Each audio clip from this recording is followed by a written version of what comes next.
welcome to another Oddcast podcast. Joining us today is past Grandmaster and past Chief Patriarch Peter Sellers, who is, I believe, Peter, you said you're on the board, executive board of directors for California for the Grand Lodge, correct? The board of directors, yeah. Board of directors, okay, great. And the topic that we're going to be covering today is regarding the Colma Cemetery, which used to be part of it was an Oddfellows cemetery.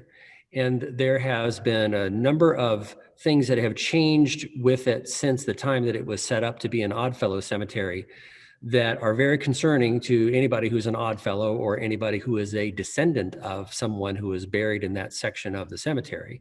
And so we'll be talking about that today. And Peter, you want to share with us what it is that your particular role is with regards to the cemetery?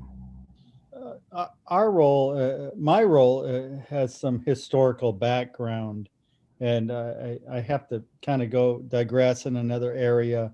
When I was doing a research for Oddfellows history in the San Francisco area in the early 2000s, I became more aware of the removal of the Oddfellows Cemetery to Colma. And I wanted to find out who was moved, those names, because I was looking for historical figures. And that's how I became introduced to Green Lawn Cemetery. It's where 28,000 remains of our Oddfellows souls and other families were placed. I don't want to call it a mass grave because they were individually placed in boxes about 12 high and beneath the ground, and they were identified by grave markers and longitude, latitude, that type of vertically or horizontally by these markers where you can locate your loved one. So it's not necessarily a mass grave, but it's a grave where 28,000 are placed in one plot. Right. Now, originally, if I remember the history right, the Oddfellows had a cemetery that was further downtown or closer to downtown of San Francisco. Yes. And then as San Francisco began to expand, they basically relocated the remains and caskets to the city of Colma. Is that right? That's correct. And that's another fascinating historical aspect of this, of the politics involved with that for what many of us would call greed, because your final resting place should be your final resting place. Right. But it's not necessarily so, as we found out with Green Lawn and other cemeteries as well. It happens regularly, and if they're not moved, then they're paved over, and things are built on top. So that happens regularly. This is why Green Lawn is so important, because I'm going to tell you more about it, or we're going to discuss it. This is why Green Lawn is so important. It once had those grave markers. It once had organization and respect. It once had what we believe is at least $100,000 endowment. But all that disappeared. They removed the grave markers. They plowed over it. They put a garden on top of it, whatever you want to call a commercial flower growing business on top of it, with equipment and garbage and everything else. And basically, as if no cemetery is there at all. Right. So this actually sounds very, very strange. And I think that if anybody were to go look at an old cemetery, they would expect to see the grave markers, and they would expect to have some kind of way of finding their loved one. And I seem to remember that there was someone who created a website who was the descendant of someone who was buried in that cemetery. And so we're going to take a look at this website that they created, which was not created by the Oddfellows, right? It was not. It was created before you post it or before you bring it up. There were involved family members, and the way I remember this is back in the early 2000s, and I did my research. I thought, oh, this is appalling. I complained to the Grand Lodge. Nobody really wanted to do anything at that time. We because we didn't know about these families who were descendants of those who were in that mass grave. Or it, it's not a mass Not grave. so much. That's I great. have to break that habit. Hmm. It was who were in this grave, and it came up when they found the body of a small girl, a 5-year-old girl, about 4 years ago in the old area where the Oddfellows Cemetery was in San Francisco. It was supposedly moved, but it didn't get moved, and they called her Miranda, an unknown girl. They gave it a name, Hmm. and perfectly preserved in a grave from 1877. They brought her up, and they they had a service for her, Hmm. and they buried her unknown in Green Lawn Cemetery.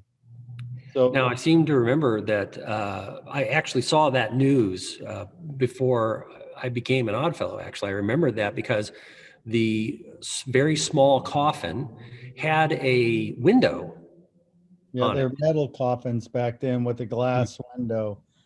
Some countries still do that, actually, and I imagine it's still done here in some areas.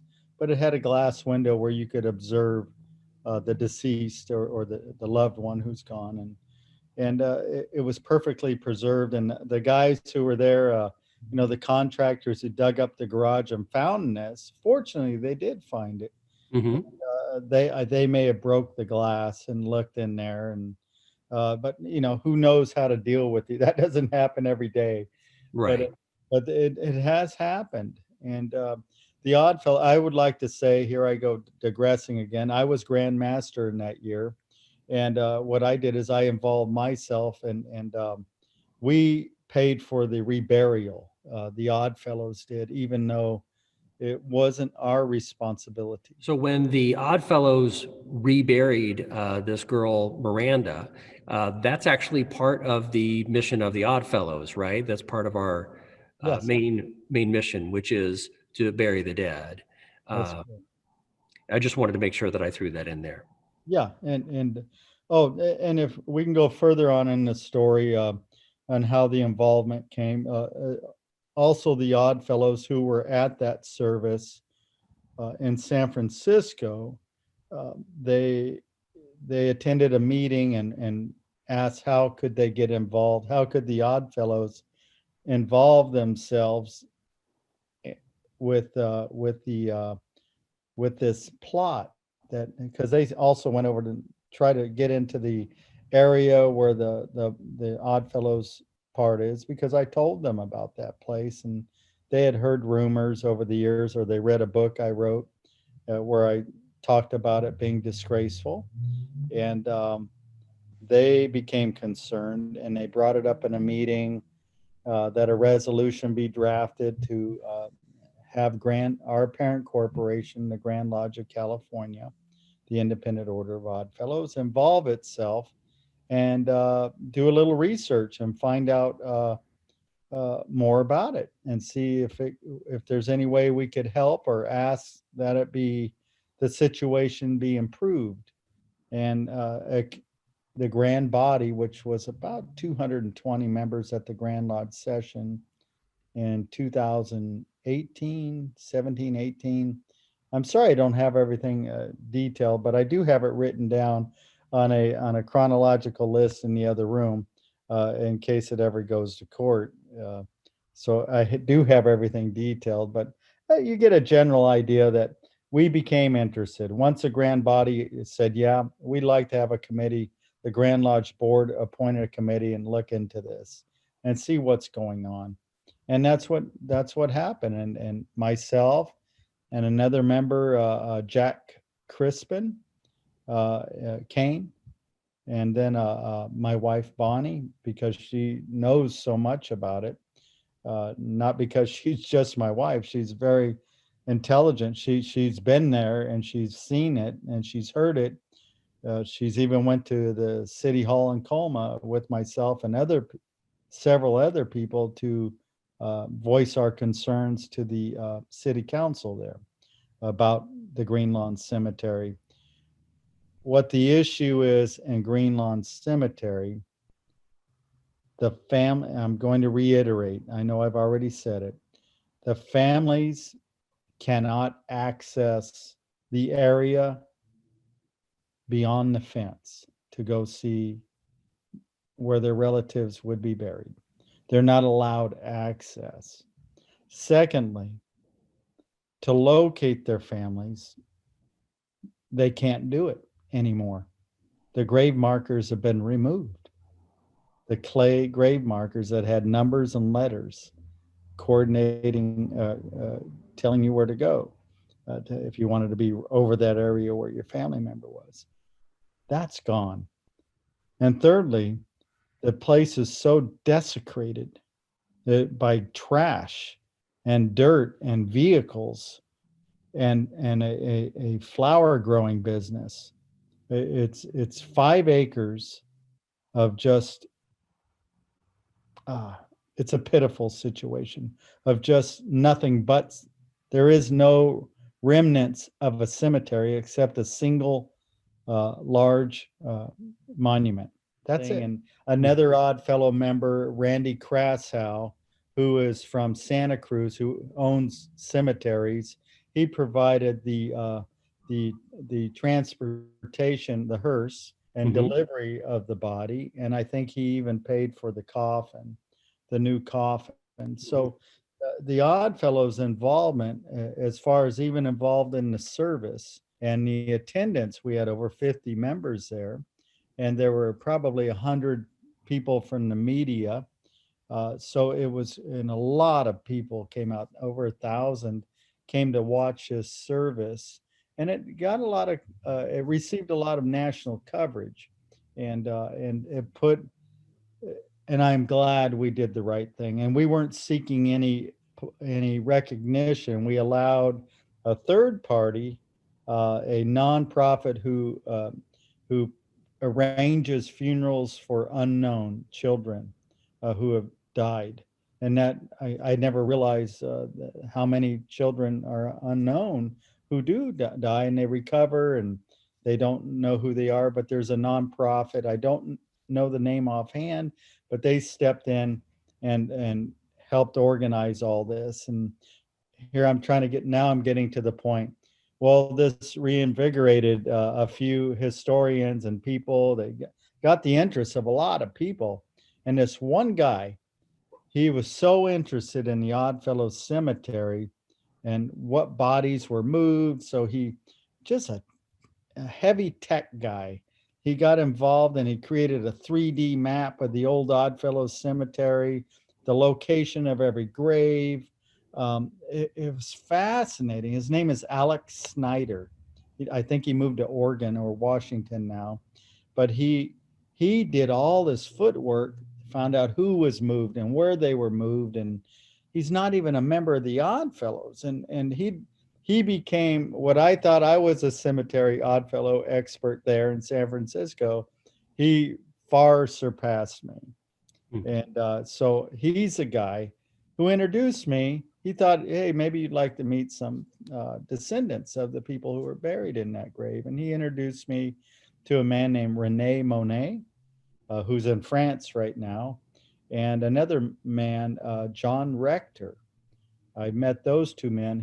I believe he has 11 relatives in that site, and Rene has his grandparents, at very least his grandparents in that site. So and a couple other people involved as well.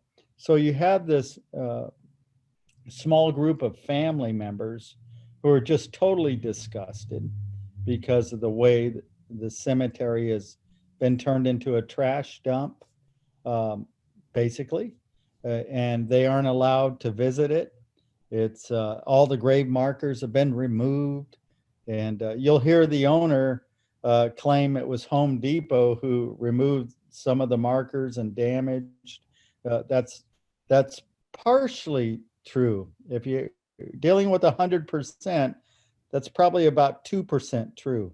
Okay, Home Depot did encroach on that cemetery, on that plot, and it did put some dirt on there, and they did maybe wreck a row of those clay markers that used to be there.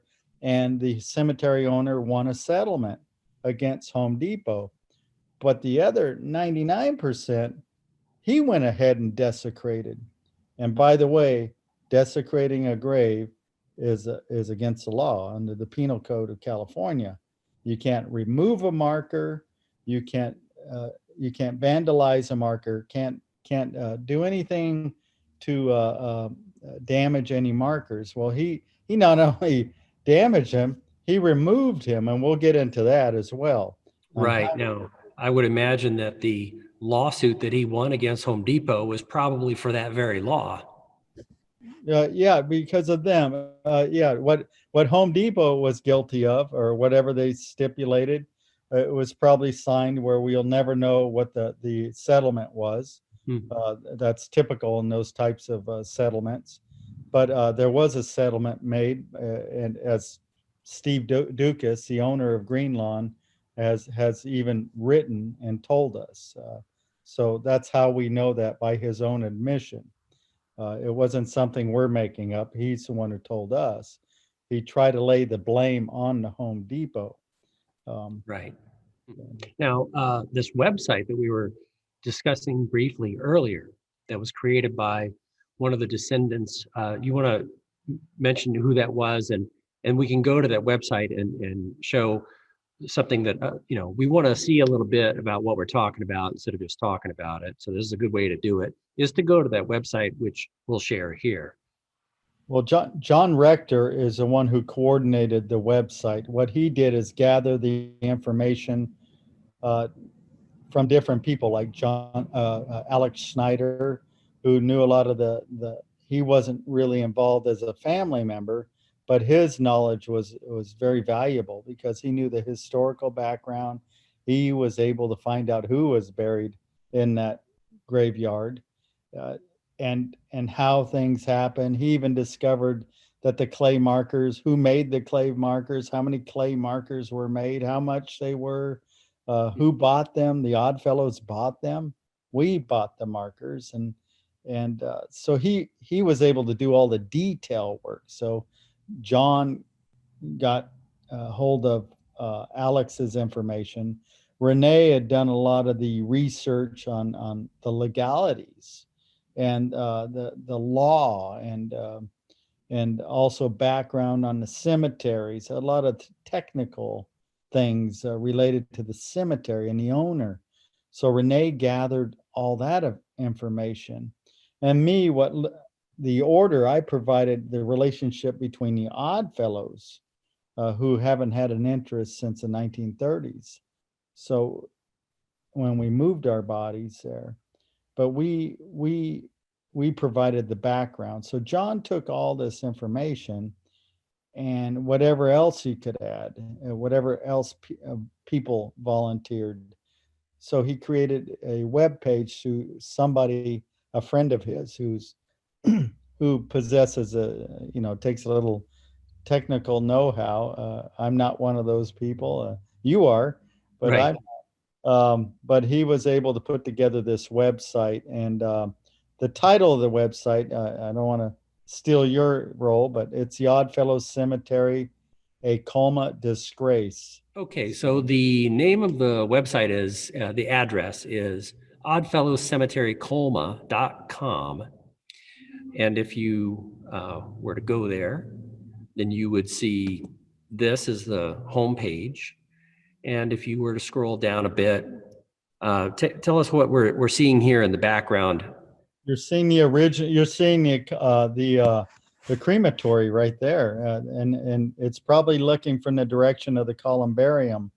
Columbarium is actually still there. It's owned by the Neptune Society, who's done a wonderful job of restoring it. Right. Now, this is actually the original Oddfellows Cemetery that was closer to downtown San Francisco before the bodies were moved to Colma, right? That's correct. Okay. And then as we go down here, we see some of these images of this current relocated place where instead of seeing a cemetery, as we should, we see this giant marker monument in the middle. It looks You're out of place. you're seeing probably about what, about 50 yards of around that monument where everything you could see in this picture, except where that FedEx truck is, everything in this picture is the cemetery. So what we should be seeing is a nicely maintained lawn with small grave markers, correct? That have coordinates on them? Even if it's not a lawn, if it's just well maintained, even if it's gravel, anything with markers, Hmm. because I don't know what was there before other than the markers.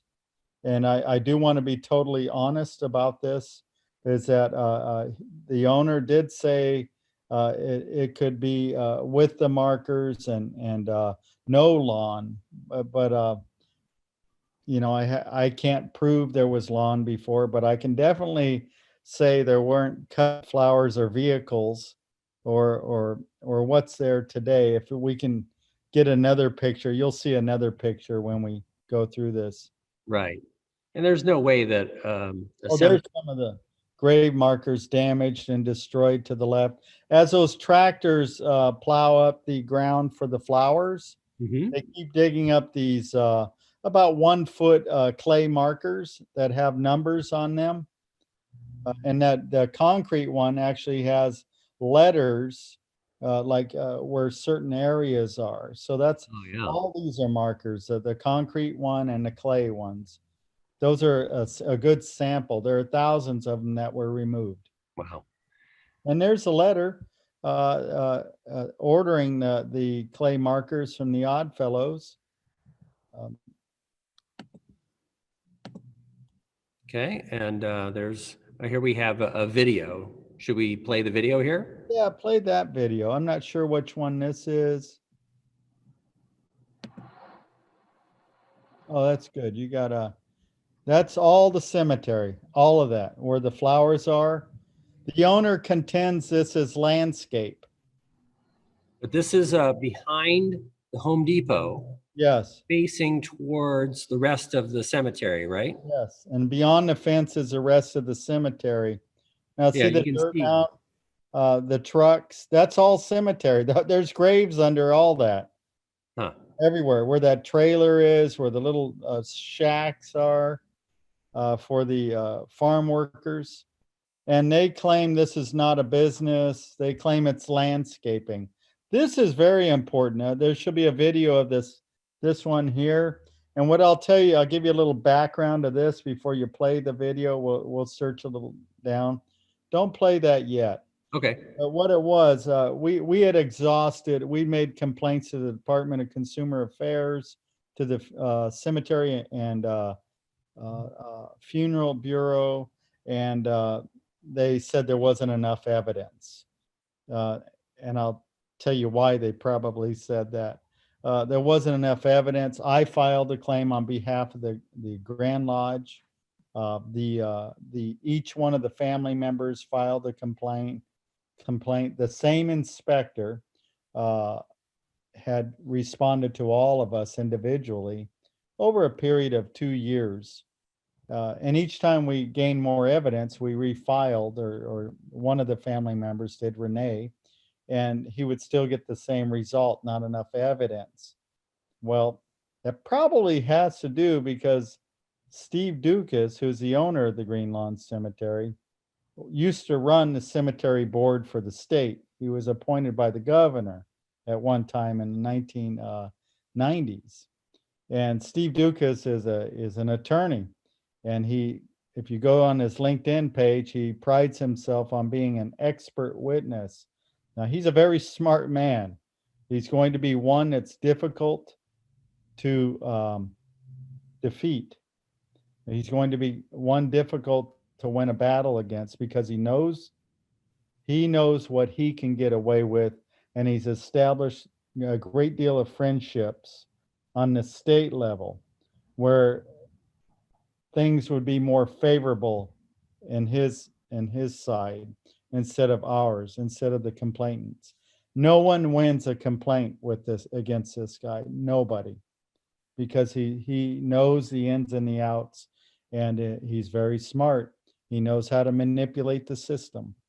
And now in this video, so we had exhausted all those remedies. We went to the city hall. We we filed complaints. We just went everywhere that we could. We had to file then we finally made a police report because it's a crime to desecrate a grave marker. And so this says within a month, if you read that sentence of the initial complaint, it was within an hour. I told John to please change this within a month. It was within an hour of filing the police report after the police officers got a hold of Steve Dukas and told him about the grave markers that have been desecrated. We were complaining about that. Now, in the tractor right there, um, our we watched Should I within go an ahead and hit play? hour of leaving. Yeah, you can play it. And So this was after you went to the police department and an made a hour complaint. of going to the police station and filing a complaint that they were destroying the clay grave markers that were all lined up against the fence. This guy, if you look inside his loader, he's got about 100 of those clay grave markers he's going to go dump. They're getting rid of them. He took load after load and dumped them away and got rid of them from the cemetery. He got rid of the evidence that we were complaining, filing a criminal complaint. And that alone is going to sink Steve Dukas and the Green Lawn Cemetery. That is so upsetting because it's dishonest. And this is why I get a little emotional for these families. This guy, he's got the police calling him and telling, hey, they're complaining about desecrated graves and markers. That is a crime. And he goes, I don't have any. And we drive over there.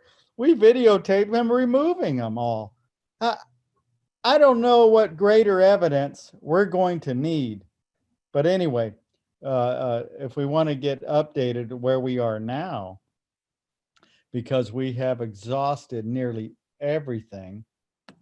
And as you know, we are down to the point of a civil lawsuit. Unfortunately, civil lawsuits today take hundreds, 100,000, if not 200 or 300, takes a lot of money. Right. And this is something as individuals, if can we do it? Can we afford it? Do we have it? There's no guarantee you'll win. Once that money's gone, it's gone. And we just don't know. That's a great picture of the old Oddfellows Cemetery, by the way. And that monument that's up on you can barely see it. There's a monument right at the top of that screen, not the one on top of the hill, right there. That is 60 feet tall. You know who? That's where Samuel Hill Parker was buried with James Bowen, two past Grand Masters. Our first Grand Master of this state in California was buried on top of that hill in a separately deeded piece of property. And what they did, in short, he ended up in that big grave of 28,000 as well. And that's our interest as the order. When we first started this, that was my interest to find out where he was buried. He's on that list. He ended up in that grave of 28,000. And you know what? It's a shame that the Oddfellows didn't get more involved and follow this before now, because we have some prominent members that are in that graveyard. These are great pictures of our old cemetery. There's even a picture here somewhere where they dug it up. And anyway, it was a sad situation. It wasn't, they had to move them for years. The cemeteries went downhill. They didn't maintain them because everybody knew they would eventually be removed. And so for years they were they were damaged. So it was just something that was inevitable. 32 cemeteries were moved out of San Francisco into the city of Colma. And we're just talking about one. All Now, the other ones were very respectful. At the Cypress, where the Masons have their 20 something thousand or 15, I'm not sure what the number is there, might even be 30,000. It's beautiful. They have a lawned area with the monument in the middle, and it's well kept. And that's something we'd like to see done with this cemetery. Where the Oddfellows are today, there's a columbarium. It still stands today. It's a beautiful place. It's anybody can visit. Plenty of Oddfellows are in there. But again, it's owned by the Neptune Society. So where we are now is the families are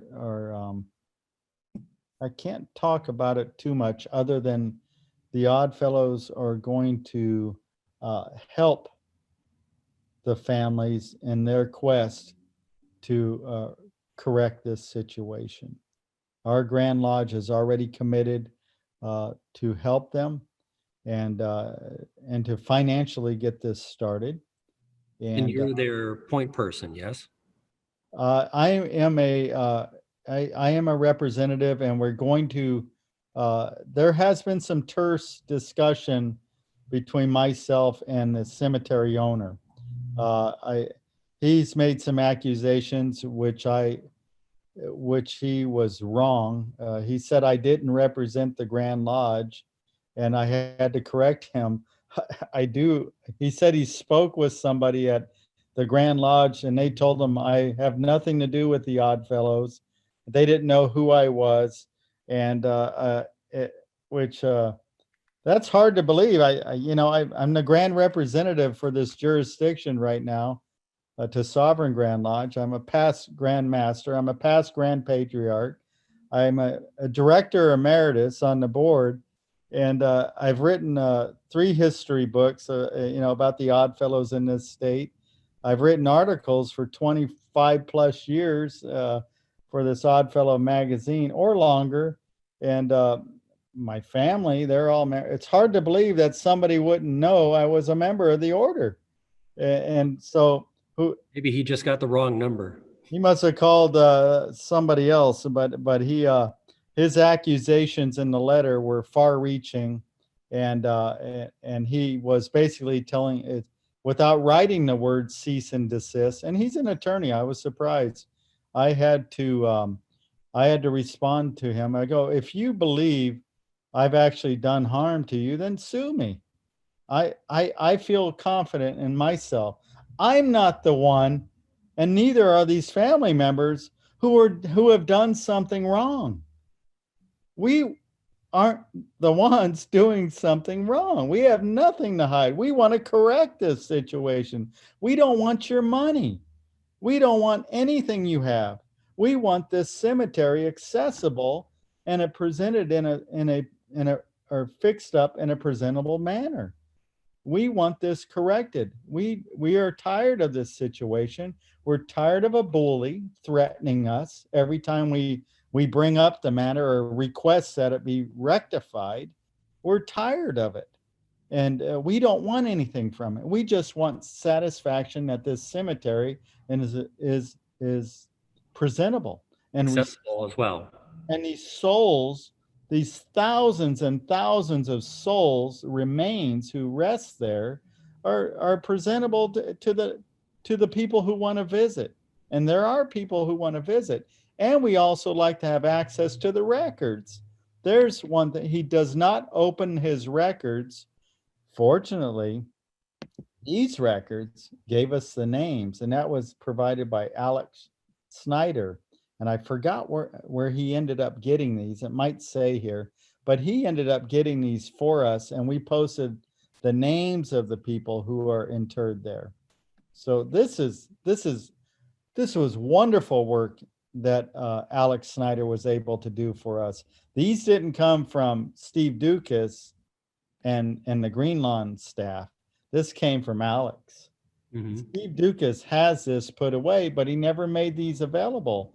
And remember, I said I went there in about 2005 I was doing research for a book very innocently. Do you have the names of, and I asked, do you have the names? And my wife went as well.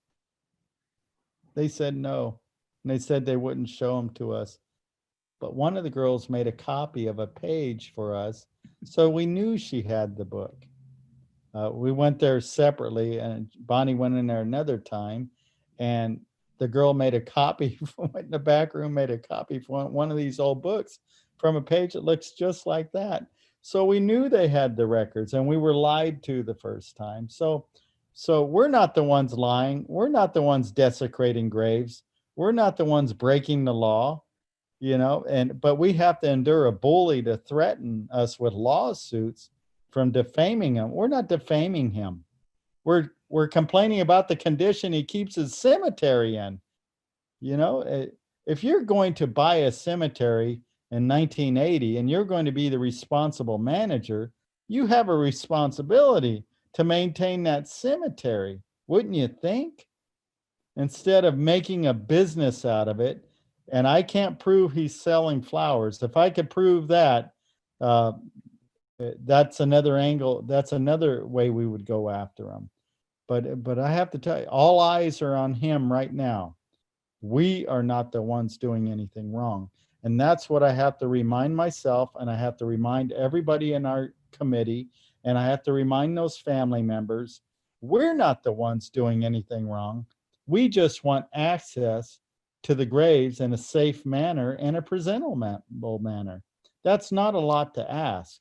But now, with all the things that Steve Dukas has done, he's created a monumental task for himself, a costly one because of his own doings. He has removed the plot markers. We have proof of that. He has damaged them. He has gained money from Home Depot because they damaged part of it. He makes money. Well, I can't prove that. I better not say that. I retract that. He's he grows flowers. His workers cut them. They put them in a bucket. Trucks come. They put them in the trucks. The trucks take them away. Okay. That's what Steve Dukas does. So, but selling them, I can't prove. So I can't say that. But Well, we are it's to the obvious point that now where it's we are going to engage our attorney.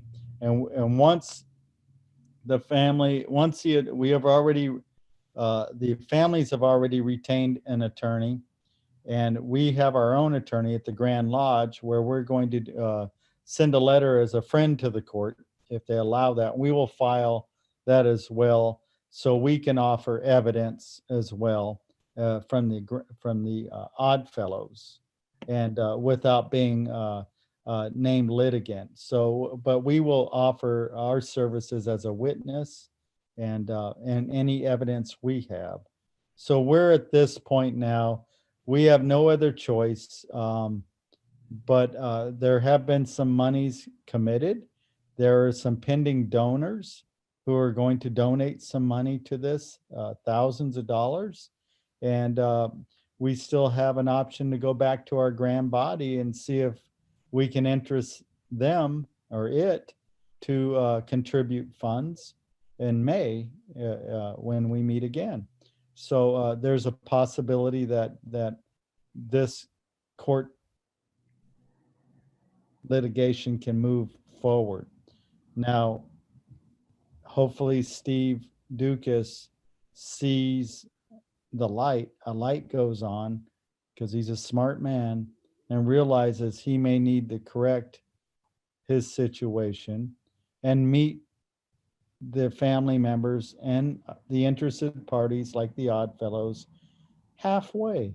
At least talk to us. At least remove the fence. At least allow us access to the one monument and make it a safe access. At least remove the trash dumpster that's in the photograph at the edge of the cemetery, but on top of the graves. Remove that. Remove the vehicles. You know, if you want to grow your flowers and do whatever you do with flowers, where they go away in trucks to other cities, go ahead and do what you got to do, but do it in a presentable manner. Presentable is probably the key word today. This cemetery is not presentable, and Doesn't look like a cemetery. it's unacceptable. What you saw in those photographs is supposed to be a cemetery. Every area in those photographs there are bodies underneath, and that's not right. That's not right. You think of a cemetery you go to and see your loved ones. If it can happen here, this is what I said on the onset. If it can happen here, it can happen to where a cemetery where your loved ones are. Think about that. If he wins this case, another cemetery owner can get away with what he's doing because the state has protected him so far by saying there's not enough evidence. The police department has protected him, saying there's not enough evidence. Well, there's no evidence. He took away all the markers. We have the evidence that he took them away. That's going to sink him. And what other things he's done? There was also a very nice bronze bell that was at the old Oddfellows Cemetery where they used to toll that bell when somebody was buried. There was a large bronze bell worth a lot of money. It was placed in the Green Lawn Cemetery. Well, in 2005, Steve Dukas took it out, and he took it home and put it in his garage. And only when I confronted him with it did he admit he had it in his garage because he was worried about thieves stealing it. Well, it's 15 years later, and the bell isn't anywhere to be found now. Okay? And that was the only time I spoke to Steve Dukas on the phone. And the other times have been in letters. We even offered to buy the bell for $1,500. No response. You know, we would buy the bell too. And we're more interested in the history. And we wanted to put that bell in the Historical Society in Colma. They were interested. And that's how we found out about the bell, through the Historical Society. They asked, what happened to that beautiful bell the Oddfellows had? Well, the owner took it home. So that's the kind of person we're dealing with. Did you say that there were some recent developments? Like, what's the latest news? Just the court action, Okay. the pending court action. And other than saying that there's a pending court action, I can't go into any of the details. All of our evidence, what I've asked, as what I suggested to our group is don't post anything else.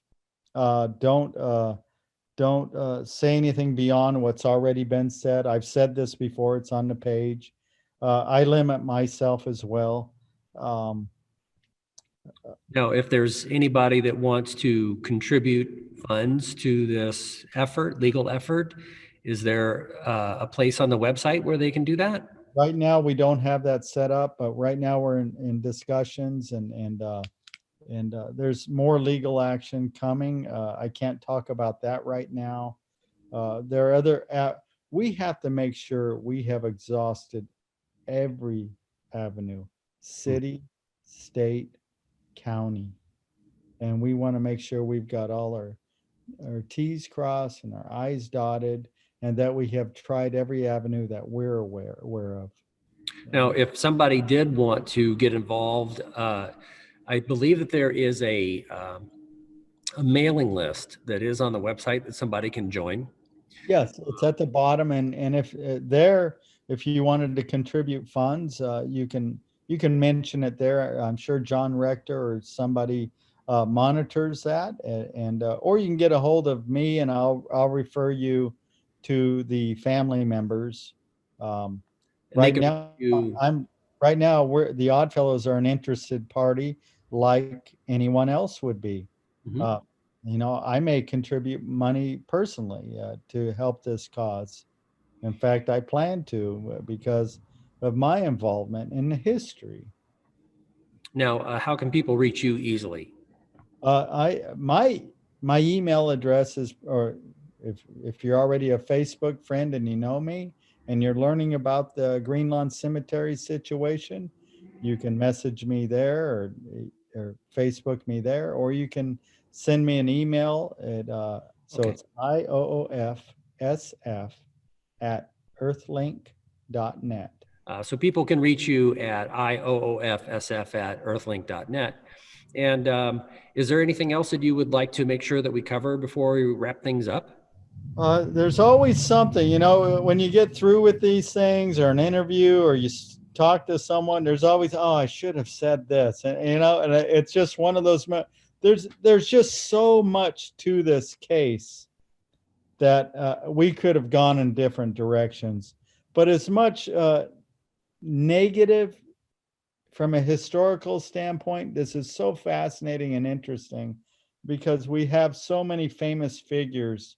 Well, in the world of fraternalism, we have a lot of famous figures who are in that mass grave. I'm working on a project right now, a new Oh, history you said project. mass grave, so you want to Yeah, correct yourself. It's not a I mass had to grave. break that habit because I had learned since then this does not meet the qualification of a mass grave. They're not all loose put into one big hole. They're actually separate in different wooden boxes or remains, and so they are graves, and they did have markers. So these are graves, and I have to learn that, and I'm correcting myself as well. Um, in fact, today there's more information. I just received two little thumb drives that are in here from people concerning more evidence of this, all the documents, everything. So I'm being brought up to speed as well as this comes along. The Oddfellows want to learn as much as possible because, as I say, we're going to be a friend of the court, or try to be a friend of the court, and have that file that letter. I forget the Latin term, friend of the court, or friend, but there is a Latin term which we will make sure we file, and so we can offer more evidence, and help these people, and help ourselves as well, and help all of humanity. Because, as I said, if this can happen here, it can happen in a cemetery where you think it can't happen. Think about that. Think about the most beautiful cemetery you've ever been in. Think about it becoming a dirt yard with garbage on it. Okay? Because that's what can happen if we lose here. So it doesn't just involve a handful of people with an interest in making it beautiful. It involves you too. Because everybody has had a loved one or a friend die. Everybody. And that person's buried or entombed somewhere. Now think of that place. Think of that place. Think of how you would feel if your family member was buried in a place that was eventually desecrated and the marker removed. How would you feel? Okay, this is the way those family members feel.